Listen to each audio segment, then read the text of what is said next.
Asia കപ്പിനുള്ള Indian സ്ക്വാഡിനെ പ്രഖ്യാപിച്ചു. അപ്പോൾ ടീമിൽ നമ്മൾ പറഞ്ഞ പോലെ തന്നെ ശുഭ്മൻ ഗില്ല് ടീമിലേക്ക് വന്നിട്ടുള്ളത് എന്നുള്ളതാണ്. ഈ കളിക്കാൻ, അതായത് ഈ ഒരു ഉറക്കം നോക്കി കളിക്കുന്ന പ്ലേയേഴ്സിനൊക്കെ എന്തിനാണ് T20 ടീമിലേക്ക് ഇന്ത്യൻ സെലക്ടർമാർ പരിഗണിച്ചത് എന്നുള്ളതാണ് എനിക്ക് ചോദിക്കാനുള്ള ഒരു പ്രധാനപ്പെട്ട ഒരു കാര്യം. കാരണം ശുഭ്മൻ ഗില്ല് ശരിയാണ്, റണ്ണെടുക്കുന്നുണ്ട്, പക്ഷേ അദ്ദേഹത്തിൻ്റെ ഒരു കളിശൈലി T20 ക്രിക്കറ്റ് ടീമിനോട് ചേർന്നിട്ടുള്ളൊരു കളിയല്ല. അപ്പോൾ ശുഭ്മൻ ഗില്ലിനെ വൈസ് ക്യാപ്റ്റനാക്കി.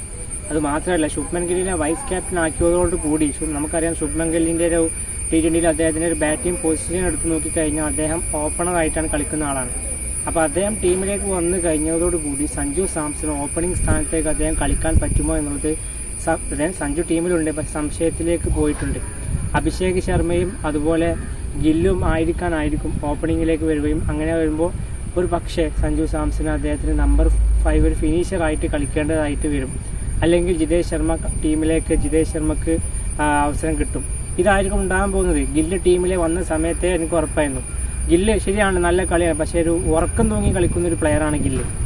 പിന്നെ ഹാർദിക് പാണ്ഡ്യ ടീമിലുണ്ട്, അതുപോലെ സെക്കൻഡ് വിക്കറ്റ് കീപ്പറായിട്ട് നമ്മളെ എക്സ്പെക്ട് ചെയ്തതുപോലെ തന്നെ ജിതേഷ് ശർമ്മയാണ് ടീമിൽ വന്നിട്ടുള്ളത്. അപ്പോൾ എനിക്ക് ഇതിലൊരു വേറെ സാഡായിട്ടുള്ളൊരു കാര്യം എന്ന് വെച്ച് കഴിഞ്ഞാൽ ശ്രേയസ് അയ്യറിനും ഈ ഒരു ഏഷ്യ കപ്പ് സ്ക്വാഡിലേക്ക് അദ്ദേഹത്തിന് ഇടം കൊടുത്തിട്ടില്ല എന്നുള്ളതാണ് മറ്റൊരു സാഡായിട്ടുള്ളൊരു കാര്യം.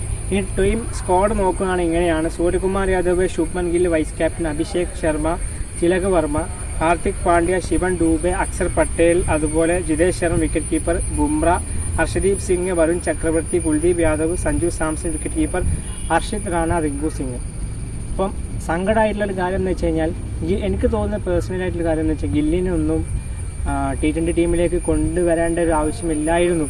കാരണം ഇനിയിപ്പോൾ എന്തായിരിക്കും ഇന്ത്യൻ ടീമിൻ്റെ ഓപ്പണിംഗ് എന്താണ് ഗംഭീർ പ്ലാൻ ചെയ്തിട്ടുള്ളതെന്ന് അറിയില്ല. സഞ്ജു അഭിഷേകും തുടരുമോ അതോ ഗില്ലിനെ നമ്പർ 3 കളിപ്പിക്കുമോ എന്നുള്ളത് കണ്ടു തന്നെ അറിയാം. ഏതായാലും ഈ ഒരു സ്ക്വാഡുമായി ബന്ധപ്പെട്ട നിങ്ങളുടെ അഭിപ്രായം എന്തായാലും വീഡിയോയ്ക്ക് താഴെ കമൻറ്റായി രേഖപ്പെടുത്തൂ.